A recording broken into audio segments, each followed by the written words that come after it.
Welcome to அமுது kitchen. இன்றைக்கி வீடியோவில் வெஜிடபிள்ஸ்லாம் எப்படி ஈஸியாக கட் பண்ணுறதுன்றது பார்க்கலாம். ஃபஸ்ட்டு வெங்காயம் எப்படி கட் பண்ணுறதுன்னு பார்க்கலாம். வெங்காயத்தை நான் ரெண்டாக கட் பண்ணி எடுத்துக்கிறேன்.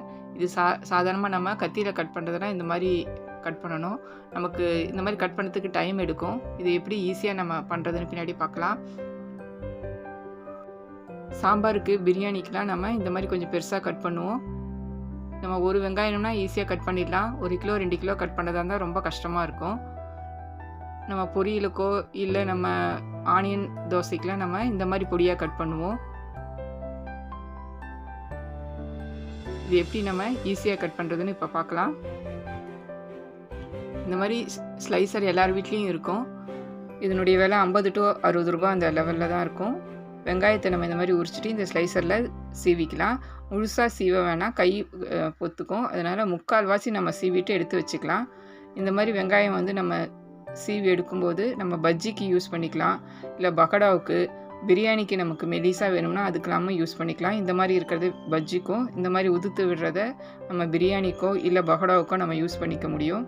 ரொம்ப மெலிசாக ஒரே அளவில் நம்ம கட் பண்ணி எடுத்துக்க முடியும். 1 கிலோ வெங்காயமாக இருந்தாலும் நம்ம ஈஸியாக இந்த மாதிரி கட் பண்ணி எடுத்துக்க முடியும்.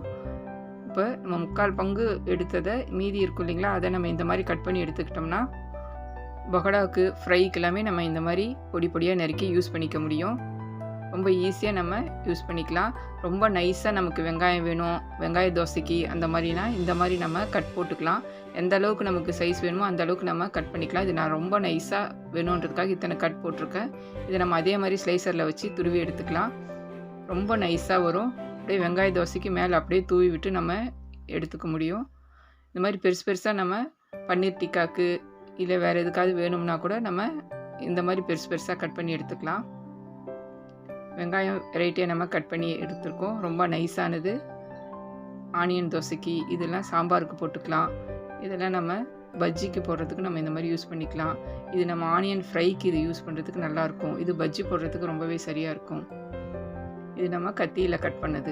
பொரியலுக்கு, பிரியாணிக்கு இதுக்கெலாம் நம்ம யூஸ் பண்ணிக்கலாம். அடுத்து முட்டைகோஸ் எப்படி செய்கிறதுன்னு பார்க்கலாம். முட்டைகோஸ் எல்லாமே நம்ம கத்தியில் கட் பண்ணும்போது இந்த ரொம்ப மெலிசாக வராது, கொஞ்சம் பெருசு பெருசாக தான் வரும். இதை நம்ம எப்படி நம்ம ஈஸியாக கட் பண்ணலான்னு பார்க்கலாம். இந்த மாதிரி சிப்ஸு போடுற ஸ்லைசரில் போட்டு துருவினோம்னா இந்த மாதிரி நீட்டாக மெலிசாக வரும். இது நூடுல்ஸ்லாம் செய்கிறதுக்கு ரொம்பவே நல்லாயிருக்கும். இந்த அளவுக்கு வேணான்னா நீங்கள் கத்தியில் குட்டி குட்டியாக கட் பண்ணி பொரியல் பண்ணிக்கலாம். இதுவே உங்களுக்கு இன்னும் நைஸாக வேணும்னா இந்த மாதிரி கேரட் துருவுறதுல நம்ம துருவி எடுத்துக்கலாம். பெரிய சைஸ் இருக்கிறதுல நம்ம துருவி எடுத்துக்கலாம். துருவும்போது பார்த்திங்கன்னா நல்லா பொடி பொடியாக வரும். இது நம்ம தோசைக்கு மேலே போடுறதுக்கும், வெஜிடபிள் தோசைக்கும் யூஸ் பண்ணிக்கலாம், பொரியலுக்கும் நம்ம யூஸ் பண்ணிக்க முடியும். நம்ம உருளைக்கிழங்கு இந்த மாதிரி தோல் சீவிட்டு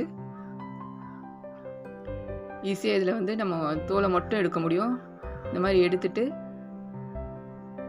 ஒரே அளவில் நம்ம சிப்ஸுக்கு வேணும்னா இந்த மாதிரி உருளைக்கிழங்கு சீவி எடுத்துக்கலாம்.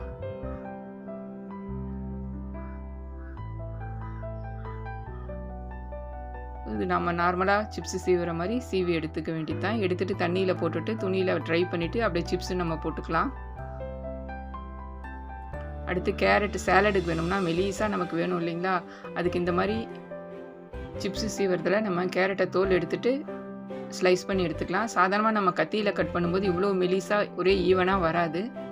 அடுத்து நம்ம பொரியலுக்கு வேணும்னா இந்த மாதிரி குட்டி துருவியில் நேராக வச்சு துருவுனிங்கன்னா குட்டி குட்டியாக வரும். இந்த மாதிரி சைடில் வச்சு திருவுனிங்கன்னா கொஞ்சம் பெருசு பெருசாக வரும். எந்த சைஸுக்கு நீங்கள் கட் பண்ணியிருக்கீங்களோ அந்த சைஸுக்கு நமக்கு வரும். இதுவே நீங்கள் நூடுல்ஸ்க்கெலாம் பண்ணணும்னா கேரட் முழுசாக எடுத்துக்கிட்டு இந்த மாதிரி பண்ணோம்னா நல்லா நீட்டாக வரும். நல்லா ஒரு விரல் சைஸ்க்கு நம்ம கேரட்டு துருவி எடுக்க முடியும். நம்ம 3 சைஸை நம்ம துருவி எடுத்துருக்குறோம். குட்டி ஒன்று, நார்மல் சைஸ் ஒன்று, நல்ல நீட்டு கட் பண்ணியிருக்கிறோம். அடுத்து புடலங்காய் நம்ம எப்படி கட் பண்ணுறதுன்னு பார்க்கலாம். இந்த மாதிரி நடுவில் கட் பண்ணிவிட்டு உள்ளே இருக்க விதையில நம்ம எடுத்துடலாம். புடலங்காய் ஒரே அளவில் கட் பண்ணுறது கொஞ்சம் கஷ்டம். நம்ம இந்த மாதிரி ஸ்லைசரில் போட்டு கட் பண்ணி எடுக்கும்போது சீக்கிரம் சமைச்சிடலாம். சேலடாக யூஸ் பண்ணுறதுக்கும் இந்த மாதிரி நம்ம கட் பண்ணி யூஸ் பண்ணுறதுக்கு வசதியாக இருக்கும். இந்த மாதிரி 2ஆக வச்சுட்டு இதில் நம்ம ஸ்லைஸ் பண்ணோம்னா ரொம்ப மெலிசாக வரும். ஜஸ்ட்டு நம்ம கடுகு, உளுத்தம் பருப்பு, காஞ்ச மிளகாய் தாளிச்சிட்டு புடலங்காய் ஒரு வதக்கிட்டு உடனே நம்ம எடுத்துடலாம். அதிலே வெந்துடும் உங்களுக்கு. நம்ம சேலடாகவும் புடலங்காய் யூஸ் பண்ணிக்கிறதுக்கு இந்த மாதிரி இருக்கும். கொத்தவரங்காய் கட் பண்ணுறதுனா இந்த மாதிரி நம்ம முன்னாடி காம்பும் பின்னாடி காம்பும் கட் பண்ணி போடுவோம். கொத்தவரங்காய் காம்பு கிள்ளிட்டு 3 3 நம்ம கட் பண்ணுவோம். அந்த மாதிரி இல்லாமல் இந்த மாதிரி கொத்தவரங்காய் எல்லாத்தையும் ஒரே அடுக்காக அடுக்கிட்டு நல்லா சமன்படுத்திக்கலாம். ஒரு சைடு ஃபுல்லுமே உங்களுக்கு ஒரே அளவில் வர மாதிரி இந்த மாதிரி தட்டி தட்டி ஒரே அளவு பண்ணிக்கலாம். இந்த மாதிரி ஒரே அளவுக்கு எல்லாம் வந்துட்ட அப்புறம் நம்ம ஒரு கட் பண்ணி எல்லாத்தையும் எடுத்துடலாம். ரொம்ப ஈஸியாக நமக்கு இது எல்லாமே போயிடும். இதே மாதிரி அடுத்த பக்கம் திருப்பி விட்டுக்கிட்டு எல்லாத்தையும் இந்த மாதிரி தட்டி விட்டோம்னா ஒரே அளவுக்கு வந்து நின்றுடும்.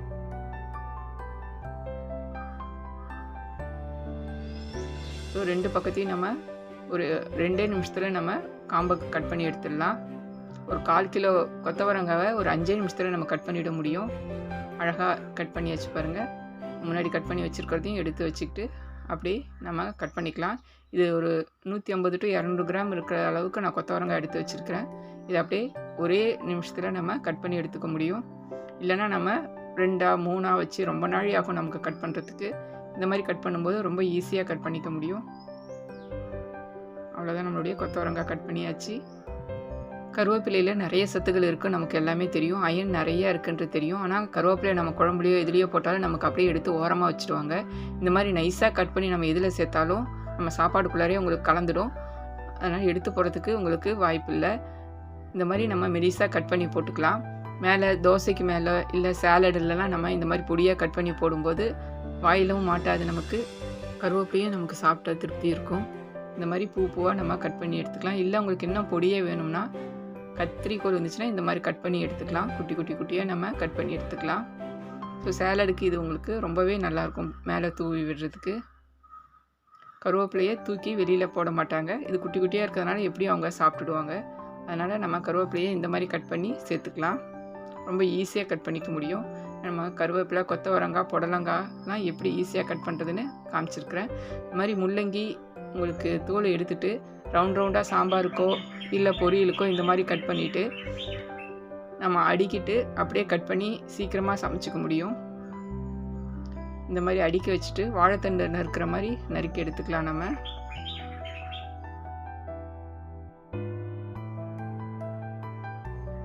இந்த மாதிரி சீவிட்டு அடுக்கிறது கஷ்டமாக இருக்குன்னா நமக்கு ஸ்லைசருக்கு கீழே கையை வச்சுக்கிட்டு அப்படியே நம்ம சீவி எடுத்துக்கலாம். அப்படியே உங்கள் கையில் வந்துடும்.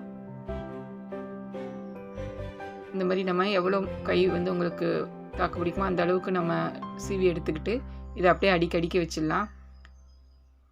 ரொம்ப ஈஸியாக நமக்கு வேலை நடக்கும். இதை அப்படியே நம்ம பொடியை எந்த சைஸ் வேணுமோ அந்த சைஸ்க்கு நம்ம கட் பண்ணி எடுத்துக்கலாம். இல்லை அப்படியே சாம்பாரில் போடுறதா இருந்தாலும் நம்ம சாம்பாரில் போட்டுக்கலாம். இந்த மாதிரி போடும்போது சீக்கிரமாக உங்களுக்கு காய் வெந்துடும். பொரியலுக்கு வேணும்னா இந்த மாதிரி எந்த சைஸ்க்கு வேணுமோ அந்த சைஸ்க்கு நம்ம கட் பண்ணி எடுத்துக்கலாம். நீல வாக்கில் வேணும்னா நீல வாக்கில் கட் பண்ணிக்கலாம். இல்லை இதையே நம்ம திருப்பி விட்டு பொடியாக நறுக்கி பொரியலாமல் நம்ம யூஸ் பண்ணிக்க முடியும். முள்ளங்கி நம்ம கட் பண்ணி எடுத்தாச்சு.